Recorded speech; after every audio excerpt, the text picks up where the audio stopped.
আসসালামু আলাইকুম সবাইকে সামিয়া গার্ডেন নার্সারি পক্ষ থেকে স্বাগতম। আজকে আপনাদেরকে আরেকটা জিনিস দেখাবো, সেটা হলো মিষ্টি আলু।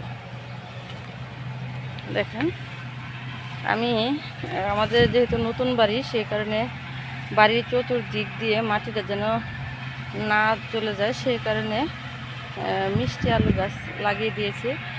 এটাতে আমাদের কয়েকটা উপকার। এখানে হলো আপনার মিষ্টি আলু গাছের যে কচি পাতাগুলো, এগুলা দিয়ে ছোটো মাছ বা শুটকি দিয়ে বা লুনা ইলিশ দিয়ে রান্না করে খাওয়া যায়।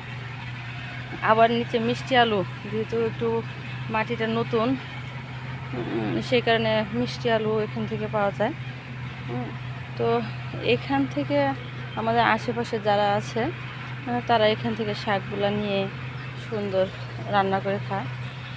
মিষ্টি আলু শাকও অনেক মজা এবং পুষ্টিকর।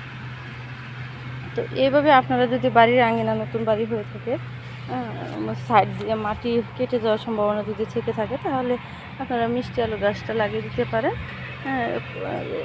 একটা ডাল লাগিয়ে দিলে দেখবেন কয়েকদিন পর অনেক হয়ে যায়। তারপর যতটুকু লাগে রেখে বাকিটা কেটে কেটে ফেলে দিলেন বা রান্না করে ফেলেন, এতে মাটিটা কেটে যাবে না।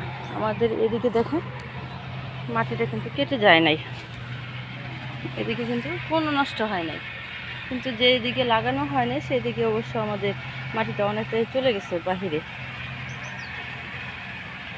এইভাবে আপনারা অনেকভাবে মাটিগুলো আটকে রাখতে পারেন। ধন্যবাদ সবাইকে।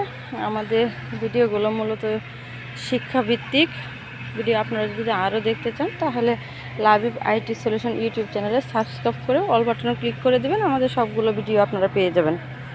ধন্যবাদ সবাইকে।